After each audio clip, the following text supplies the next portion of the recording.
Bien-aimés dans le Seigneur, bonjour. C'est... Merci pour vos, vos réponses.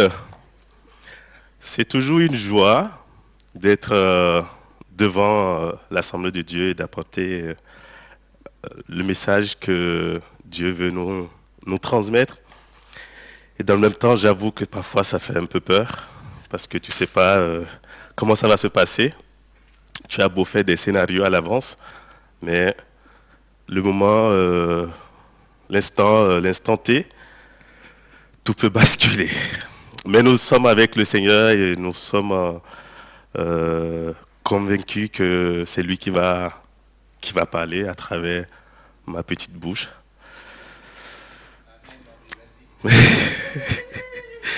Alors, nous poursuivons ensemble notre série sur les attributs de Dieu. Et après avoir découvert la sainteté de Dieu avec Mathias Urpé il y a quelques semaines de cela, il n'a pas fait exprès, mais il ne savait pas que nous allons faire une série sur les attributs de Dieu. Donc il a fait une belle introduction avec la sainteté. Et juste après, nous avons eu à explorer la vérité avec notre frère Étienne Itel.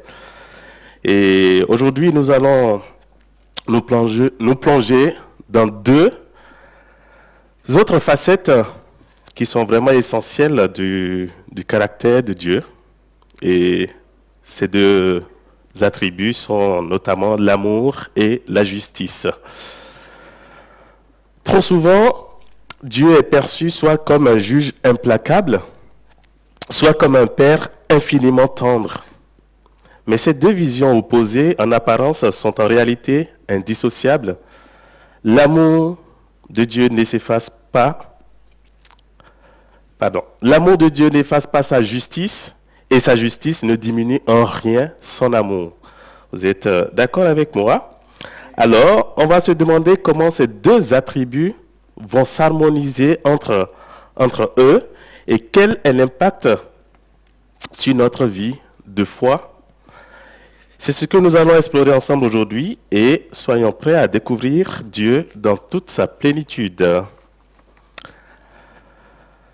Les attributs de Dieu, ce sont les caractères spécifiques de la nature divine. Et ça m'a fait rire parce que la semaine, il y a quelques jours, avec mes élèves de 4e, on a étudié l'attribut du sujet. Et quand on parle d'attribut du sujet, on sait que c'est un complément obligatoire dans le groupe verbal. Et que l'attribut du sujet, sa particularité, c'est qu'on ne peut pas le déplacer, on ne peut pas le supprimer. De la même manière, les attributs de Dieu, on ne peut pas les déplacer, on ne peut pas les attribuer à autre chose. À Satan, on ne peut pas, par exemple. Et dans le même temps, on ne peut pas les supprimer. C'est-à-dire que ces attributs sont inhérents à la personne de Dieu. On ne peut pas les dissocier. Et plus loin, on dit que ces attributs du sujet apportent des précisions au sujet. Et de la même manière, les attributs de Dieu vont apporter plus de précision. Ça nous permet de mieux connaître qui est notre Seigneur. Et souvent, quand on dit attributs du sujet, pour reconnaître la méthode, pour les reconnaître facilement, c'est...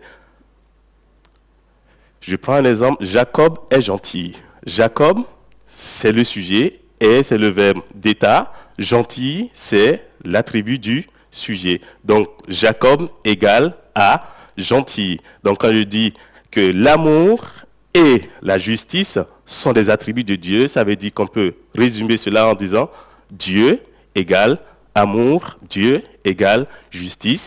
Et pour retrouver notre frère Étienne, Dieu égale vérité. Ça veut dire que vous avez bien suivi. Alors, le thème attribut de Dieu présente un inconvénient. Rien ne peut être attribué à Dieu, puisqu'il possède tout. Et il se suffit à lui-même. On est d'accord là-dessus. Que Dieu, on ne peut plus... En réalité, on ne peut pas lui attribuer des choses, parce qu'il représente tout. Il est tout à la fois. Mais Pour nous permettre de mieux apprendre à connaître ce Dieu qui est si merveilleux, nous avons quand même besoin d'étudier certains aspects de sa personne. Et dans certains domaines, au niveau des attributs, Dieu se distingue de ses créatures, de nous. Il est tout-puissant, nous on ne l'est pas. Il est omniscient, nous ne le sommes pas. Et Dieu est 3 fois saint. Déjà, on a du mal avec le petit saint. Donc, on ne va pas essayer d'aller jusqu'aux 3 saints. Donc, Dieu, parfois, il se distingue de nous de par ses attributs. Et dans d'autres, il veut que nous l'imitions. Et donc, l'amour et la justice font partie des attributs que nous sommes appelés à partager avec Dieu. Dieu est amour et il veut que nous soyons des amours, n'est-ce pas? Donc, que nous éprouvons, que nous manifestions cet amour-là. Dieu est justice et ce Dieu veut que nous manifestions, nous expérimentions la justice, ce qui n'est pas souvent facile, n'est-ce pas? Combien de fois on a été déçus dans tout ce que nous faisons, que ce soit dans le cadre familial. Ah, mais papa, c'est pas juste. Qui est-ce qui n'a jamais dit ça? Ah, j'ai l'impression que papa aime plus mon frère que moi. J'ai l'impression que papa aime plus ma soeur que moi. J'ai l'impression que maman, parfois, on se lance sur des choses qui ne sont pas souvent vérifiées parce que les parents aiment les enfants au même niveau, je suppose, hein, pour tout le monde. Moi, c'est mon cas, c'est mon cas actuellement, en tout cas, et j'espère que ça ne va pas changer. J'aime mes 2 enfants autant, de la même manière. Et c'est la même chose aussi pour nous. Dieu nous aime de la même manière. Dieu n'aime pas Georges plus qu'Étienne. Dieu n'aime pas Sarah plus que Jean-Philippe. Dieu n'aime pas quelqu'un d'autre plus que. Pourquoi? On va en parler tout à l'heure. Prenons le premier texte que nous avons déjà lu dans cette assemblée au moins 3 fois. Étienne l'a rappelé la dernière fois. C'est Exode 34, 6 à 7. Et je vais demander à quelqu'un une bonne volonté de bien vouloir prendre en lecture ce texte. L'Éternel est un Dieu de grâce et de compassion, lent à la colère, riche en bonté et en vérité. Il garde son amour jusqu'à 1000 générations. Il pardonne la faute, la révolte et le péché, mais il ne traite pas le coupable en innocent. Et il punit la faute des pères sur les enfants et les petits-enfants, jusqu'à la 3e et à la 4e génération. Amen. Amen. Merci mon frère. Le premier élément que nous soulignons, c'est que c'est un Dieu de grâce. Ça, on le sait. On ne va pas s'en occuper parce qu'on en a déjà parlé précédemment. Il est un Dieu de compassion. Il est lent à la colère. Riche en bonté. Bonté ici, vous voyez, amour. Et en vérité, pour rejoindre Étienne, son amour, il le garde jusqu'à 1000 générations. Est-ce que vous savez à quelle génération nous appartenons actuellement? On n'y est pas encore. Donc, vous voyez cet amour qui va s'étendre encore. Mais il ne traite pas le coupable en innocent et il punit la faute des pères sur les enfants. Lorsqu'il s'agit de décrire Dieu, tel qu'il apparaît dans l'Ancien Testament, beaucoup ne pensent qu'à sa colère et à la peur qu'il inspire. En réponse à la demande de Moïse de voir sa gloire dans Exode 33, 18, l'Éternel se présente comme caractérisé par la bonté, la grâce, la vérité, le pardon, l'amour et la compassion, ainsi que par la lenteur en la colère. On est loin de l'image du Dieu vengeur. On est loin de cette image de Dieu qui punit d'un seul coup, qui ne tolère pas le péché. Et c'est vrai, il ne tolère pas le péché. Nous allons nous intéresser, comme je l'ai dit précédemment, à 2 aspects de sa personne, l'amour et la justice. Ce qui va nous amener à un plan en 3 parties. Dans un premier temps, nous allons voir la justice de Dieu, qui est une sainteté inébranlable. Et nous allons voir l'amour de Dieu un amour parfait qui est inconditionnel, et nous allons essayer de voir l'équilibre parfait en Jésus-Christ de ces deux aspects de Dieu. La justice de Dieu, une sainteté inébranlable. Nous avons lu tout à l'heure Exode 34, 6, qui nous montre qui est Dieu, qui est loin d'être ce Dieu qui suscite la peur de certains peuples. Vous savez, dans l'Ancien Testament, quand ils entendent parler de Dieu d'Israël, ils partent la queue entre les jambes. L'Éternel est juste dans toutes ses voies et bon dans toutes ses œuvres, nous dit le psalmiste, le psaume 145, verset 17. Justice et compassion sont souvent ensemble, et les deux sont complémentaires. Sans justice, la passion serait de la faiblesse. Une coupable complaisance, ce serait une coupable complaisance pour le mal, que nous sommes appelés à mépriser d'ailleurs. Et sans compassion, la justice ne serait que de la dureté. On assiste à un Dieu tyrannique et nous pousserait à une terreur mêlée de haine. Il y a donc un équilibre entre les deux, donc entre la justice et la compassion. La compassion traduit le fait que Dieu est affligé par nos misères, notre souffrance. Elle se définit par le sentiment qui incline à partager les maux et les souffrances d'autrui. C'est la miséricorde. Notre Dieu est miséricorde. Il y a cette image d'Alain Auderset, je ne sais pas si vous voyez qui c'est, le Suisse, tout à fait, dont je garde une image de lui, voyant quelqu'un qui se plonge dans une piscine de vomi, désolé pour le désagrément, pour aller repêcher des gens qui y sont. Imaginez un instant cette scène où, dans une piscine dans notre baptistère, remplie de déchets, Voilà, vous avez compris. Et que votre enfant y tombe, vous allez le laisser dedans ou vous irez le chercher? Je ne vais pas hésiter à le chercher, personnellement.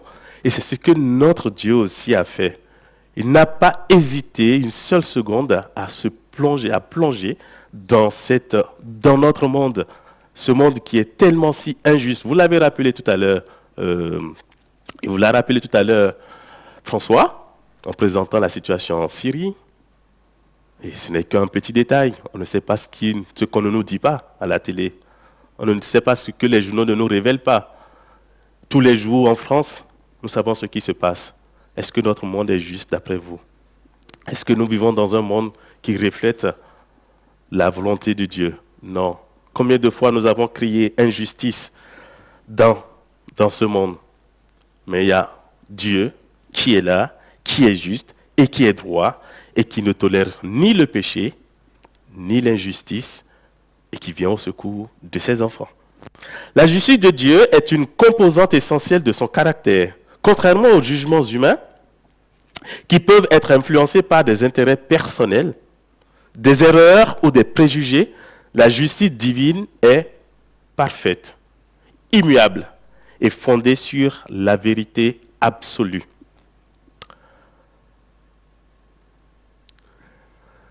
Une fois, un juge disait que si vous savez le nombre d'innocents qui se trouvent en prison, parce qu'ils n'ont pas eu le bon avocat pour défendre leur cause.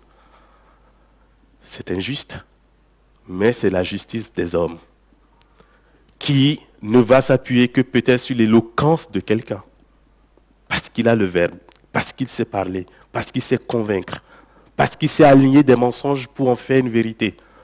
Étienne nous a rappelé que quelle que soit la beauté du mensonge, ça reste toujours un mensonge. Mais nous pouvons envisager la justice de Dieu de deux manières. Dans la Bible, on a une première justice qui se manifeste à travers la récompense de l'homme de bien, et par la punition du pécheur. Alors, Luther l'a appelé la justice active. Dans cette justice, Dieu exerce sa sévérité contre les coupables. Et qu'est-ce qui se passe? On voit un exemple avec Adam et Ève qui ont été chassés du paradis. Vous n'avez pas écouté, vous avez succombé à la tentation, vous dégagez. Le déluge, j'en ai marre de ces gens, j'en ai marre de ce monde, je n'en peux plus, je ne peux plus supporter ce mal, dégagez.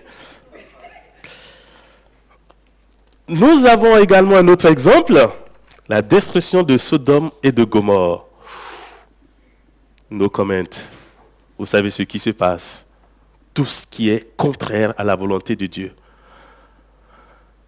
Abraham va essayer de défendre un tout petit peu ces deux villes-là. Seigneur, si seulement il y avait, ne serait-ce que un certain nombre de justes. Oui, si je trouve 50, c'est bon. Non, il n'y en a pas. Et 20? Non, il n'y en a pas. 10. Il n'y en a pas. Mais pas un seul.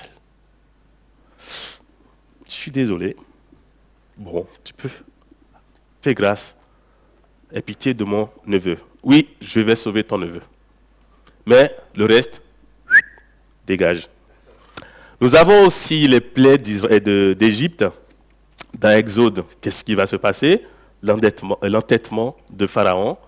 Et à un moment donné, Dieu va envoyer une première plaie, une deuxième plaie, jusqu'à 10 plaies avant qu'il ne laisse passer.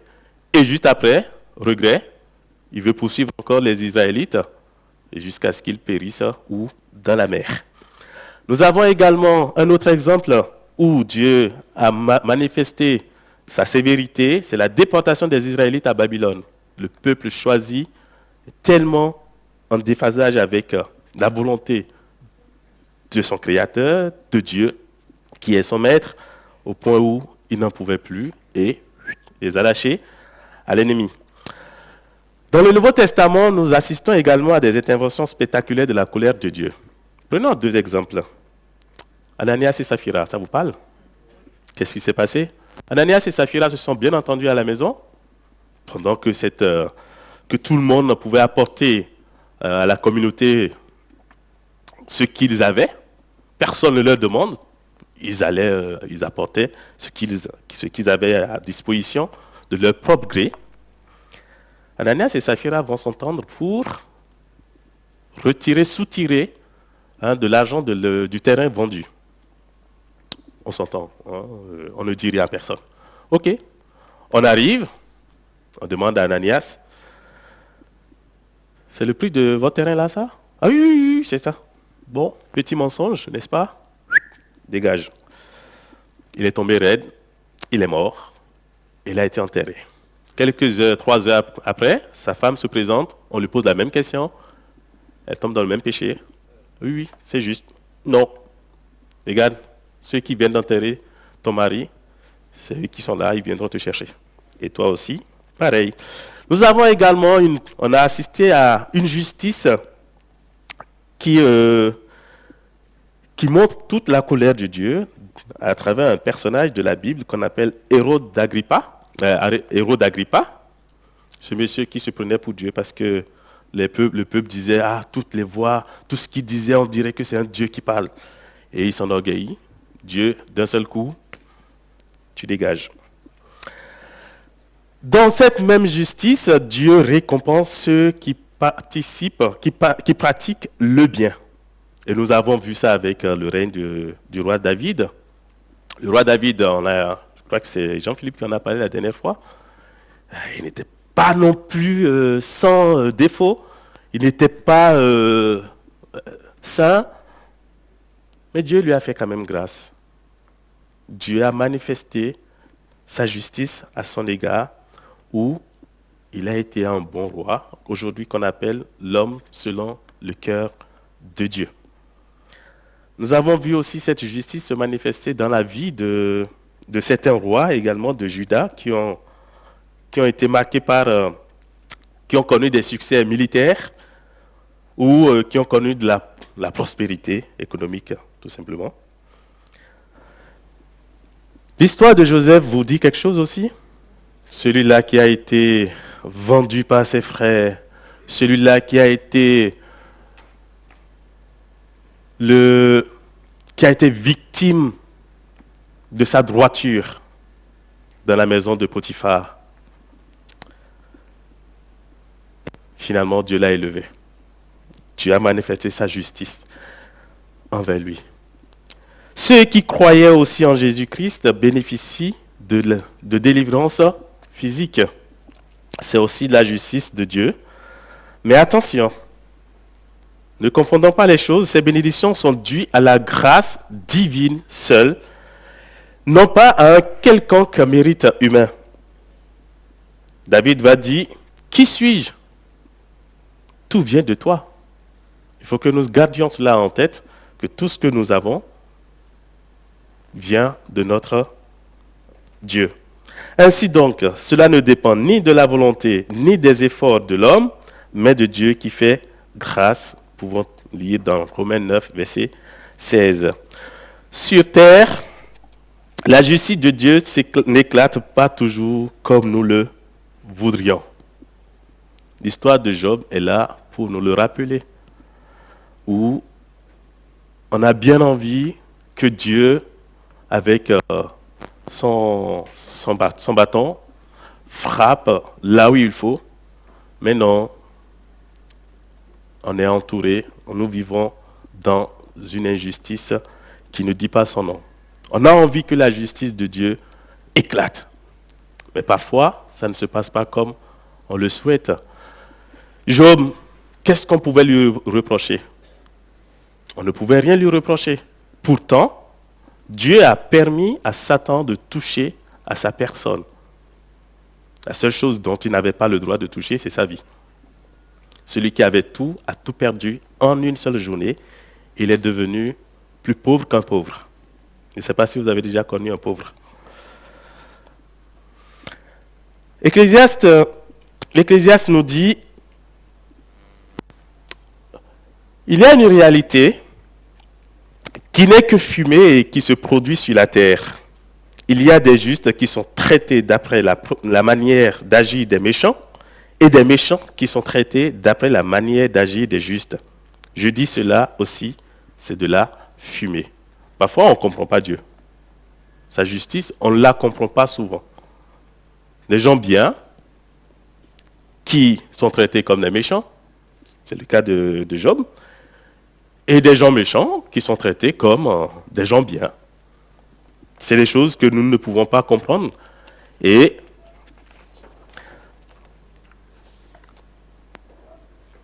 cela nous surprend parfois. Néanmoins, l'Ancien Testament et le Nouveau Testament nous annoncent qu'il y a un jugement. Un jugement final et ses conséquences éternelles. Si nous lisons Daniel 12, versets 1 à 2, on ne va pas le lire, donc on se rendra compte de ce qui va se passer à la fin, que les gens bien hériteront du royaume des cieux, et les gens mauvais, j'utilise bon et mauvais comme ça on comprend, c'est-à-dire les pécheurs vont hériter d'un royaume qui n'est pas agréable. Dans Jean 5, verset 28, nous pouvons lire ceci. « Ne vous en étonnez pas, car l'heure vient où tous ceux qui sont dans les tombeaux entendront sa voix et en sortiront. Ceux qui auront fait le bien ressusciteront pour la vie, mais ceux qui auront fait le mal ressusciteront pour le jugement. » Donc toutes les injustices qui nous choquent aujourd'hui trouveront leur rétribution. Soyons-en sûrs. Ne vous en faites pas, ne pratiquez pas votre propre justice, laissez Dieu s'en occuper. Tout ce qu'il dit, il le fait, et c'est ça, c'est cela notre Dieu d'ailleurs. Parce que ce n'est pas un Dieu de mensonge. Donc, les injustices auxquelles nous sommes exposés aujourd'hui, on a envie de régler les choses par nous-mêmes. Ne nous en faites pas. Dieu s'en occupera le moment venu. Nous avons aussi un deuxième aspect de la justice de Dieu, qui est celle qui justifie, par laquelle Dieu justifie le coupable qui se confie en lui. Et là, nous avons ce que Luther appelle justice passive de Dieu. C'est-à-dire quoi? La faute la plus grave qu'un homme puisse commettre, c'est d'essayer d'établir sa propre justice et de refuser celle de Dieu, c'est-à-dire celle de Dieu, celle que Dieu est prêt à lui accorder en Jésus-Christ. En Jésus-Christ, il établit des lois justes. Notre Dieu établit des lois justes pour que sa justice puisse avoir une raison d'être. Ce n'est pas une justice à deux balles, comme on dit. Tout d'abord, quand nous prenons Exode 20, Dieu nous décline certains commandements. Tu honoreras Dieu seul. Tu ne tueras pas. Tu ne. 10 commandements. Quand on les respecte, qu'est-ce qui se passe? On est bien avec Dieu. Et quand on ne les respecte pas, qu'est-ce qui se passe? Je laisse chacun y répondre. Il punit le mal et rétablit l'équilibre. Ça, c'est sûr. Son jugement est parfait et sans favoritisme. Lorsque Dieu nous juge, il veut nous juger équitablement, proportionnellement selon ce que nous méritons. Et cette justice, il y a quelqu'un qui est venu se présenter comme notre avocat. Et nous l'avons chanté il y a le dimanche dernier, devant le trône du Très-Haut. Qu'est-ce qui viendra me défendre? C'est Jésus. C'est Jésus, notre avocat, qui prendra notre défense. Il est encore très bon Dieu. Au-delà de tout, je ne te demanderai pas d'aller chercher toi-même un avocat qui va mal parler, qui va mal faire les choses, qui ne va pas pouvoir bien te défendre. Moi, je t'enverrai un avocat. Et cet avocat s'appelle Jésus. Le temps passe, je le vois. On va accélérer un peu les choses. L'amour de Dieu, un amour parfait et inconditionnel. Dieu est amour, il aime avant même que nous puissions l'aimer. L'amour divin se traduit par l'amour agapé qui découle de la nature du sujet, qui veut le bien de l'objet aimé, même si celui-ci n'en est pas digne en lui-même. Il peut aussi se porter sur un sujet, un objet qui en est digne. Parfois, on ne comprend pas Dieu. Cet amour-là qu'il démontre à tout le monde. Parfois, on se dit, mais celui-là, mon voisin, il ne mérite pas encore de vivre encore longtemps. C'est pas possible. Avec tout ce qu'il fait. Nous avons des voisins, vous savez là où on habite la Condamine. Nous avons des voisins. Je ne vais pas en dire long, parce que souvent mes élèves, pour avoir plus d'informations de moi, ils savent où aller et ils trouvent des vidéos sur YouTube où le professeur parle de Dieu. Et vous comprenez, vous avez des voisins. Ils ne sont pas tout le temps bons. Ce n'est pas des gens avec qui vous voulez prendre le thé tout le temps. Et vous avez aussi des voisins qui sont très, très agréables et qui se comportent comme si ils avaient Christ en eux.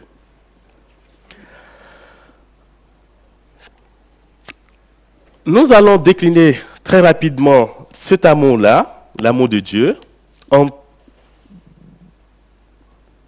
quelques traits distinctifs.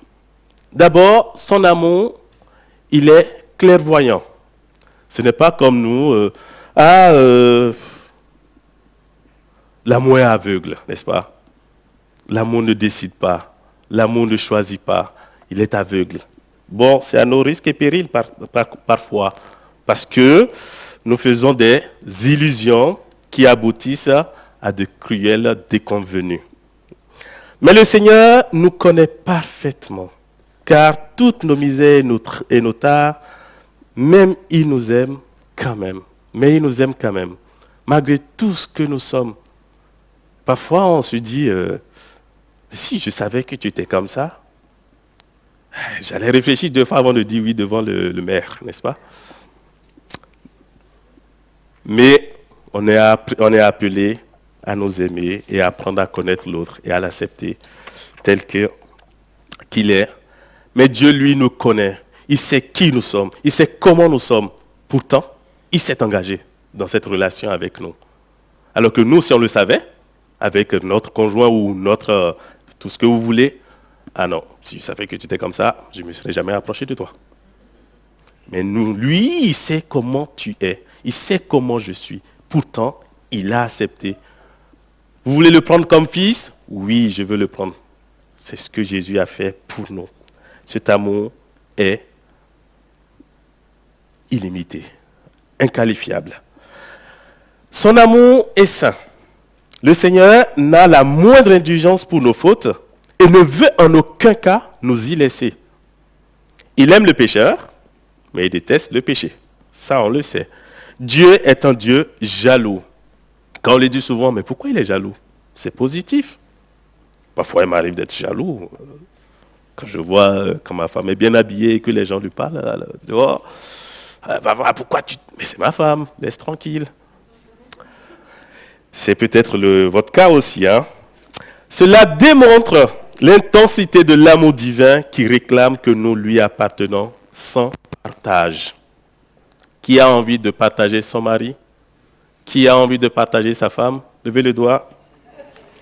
Personne. Cet amour est éternel. Je t'aime d'un amour éternel, dira Jérémie 31, verset 3, dira Dieu à Jérémie.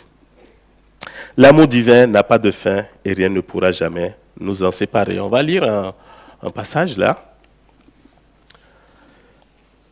Romains 8, 38 à 39. Est-ce qu'il y a quelqu'un qui veut bien lire?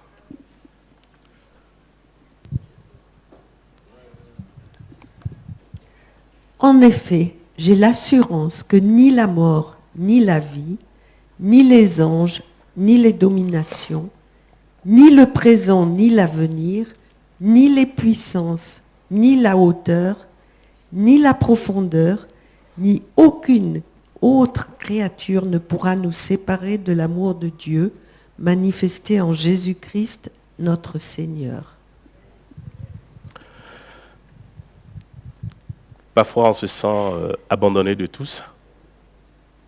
Avec tout ce que nous traversons comme difficulté, on se dit, personne ne m'aime. Avec ce verset, rassurez-vous, il n'y a rien qui pourra vous séparer de l'amour de Dieu. Dieu vous aime tel que vous êtes. Il veut juste que tu lèves les yeux et que tu regardes cet amour. Il veut que tu saisisses la main qu'il te tend. Notre Dieu, son amour est éternel. Il est universel. Cet amour est adressé à tout le monde. Si vous ne le saviez pas, vous le savez aujourd'hui que l'amour de Dieu est éternel. À partir de maintenant, dès que vous sortez, dites à celui que vous croisez, Dieu t'aime, son amour est éternel, il est aussi pour toi, il est pour moi, il est pour toi. Il est pour les noirs, il est pour les blancs, il est pour les jaunes, il est pour les rouges, il est pour les bleus, il est pour les marrons. Il est pour tout le monde. Il est pour les schtroumpfs aussi. La démonstration suprême de l'amour divin est la croix. Il a montré, car Dieu a tant aimé le monde, qu'il a donné son Fils, le seul et unique qu'il a, afin que quiconque croit en lui ne périsse point. Ce quiconque, afin que si Landry croit en lui, ne périsse point. Afin que si François croit en lui, ne périsse point. Afin que si Étienne croit en lui, ne périsse point. Il ne périsse point. Donc cet amour est éternel, c'est pour tout le monde. Tout le monde est appelé, tout le monde est convié. Alors, quel est l'équilibre entre ces deux? L'amour et la justice. C'est un équilibre parfait en Jésus-Christ. Jésus-Christ incarne de manière parfaite l'harmonie entre l'amour et la justice de Dieu. À travers sa vie, son ministère, sa mort et sa résurrection, il révèle comment ces deux attributs divins ne sont pas en opposition, mais se complètent parfaitement. Et C'est assez long. Je vais retirer quelques points de ce passage qui nous dit que nous sommes tous pécheurs. Et on est privé de la gloire de qui? De Dieu. Mais nous avons été gratuitement déclarés justes par sa grâce. Le moyen de la libération qui se trouve en Jésus-Christ, par le moyen de la libération qui se trouve en Jésus-Christ. C'est lui que Dieu a destiné à être, par son sang, une victime expiatoire pour ceux qui croiraient. Pour ceux qui croiraient. Si nous voulons vraiment bénéficier de cet amour, de cette justice que Dieu nous offre, Dieu nous a déclarés justes à travers Jésus-Christ. Et si nous voulons être justifiés, nous avons une chose à faire, c'est de croire en lui. Lui donner toute notre vie et lui abandonner tout. Et il s'en occupe. C'est le service le plus mystérieux que j'ai jamais vu ou entendu. Tu donnes tout et lui s'occupe du reste. Ce n'est pas, Georges, est-ce que tu peux nous ramener l'avis d'impôt? Monsieur Georges, nous avons vérifié dans votre dossier, il nous manque votre acte de naissance. Mais non, non, vous n'avez rien à faire. Confiez-lui le dossier, il s'en occupe. Si quelque chose manque, il ira le chercher. Il est bon. Jésus est la démonstration parfaite de l'amour et de la justice de Dieu. Sur la croix, on l'a vu, on ne le mérite pas. Les coups qu'il a reçus, c'était toi, c'était moi qui devrions les recevoir. Les clous, c'était toi et moi qui devrions les recevoir. Pourtant, il a accepté et il a fait pour que, au dernier jour, nous soyons tous sauvés. Justice, le péché est jugé et condamné. Amour, l'homme reçoit le pardon et la vie éternelle en Jésus-Christ qui nous a tout donné, qui est venu tout donner sur la terre pour que nous puissions avoir accès à la vie éternelle.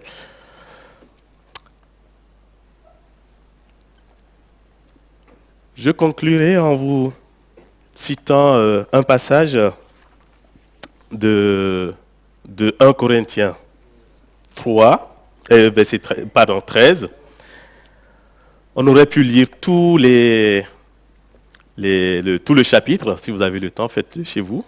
Mais regardez cet amour-là, comment il est. Il est patient, il est plein de bonté, il n'est point envieux, il ne se vante point, ne sent point d'orgueil, ne fait rien de malhonnête, ne cherche point son intérêt, ne s'irrite point, ne soupçonne point le mal, ne se réjouit point de l'injustice, se réjouit de la vérité. Qui vous en rappelle? Je vous ai dit que l'amour et la justice sont les attributs que Dieu a envie de partager avec nous. Prenons notre part et soyons à l'image de notre Dieu, parce qu'il nous a créés à son image. Je vous remercie de m'avoir écouté.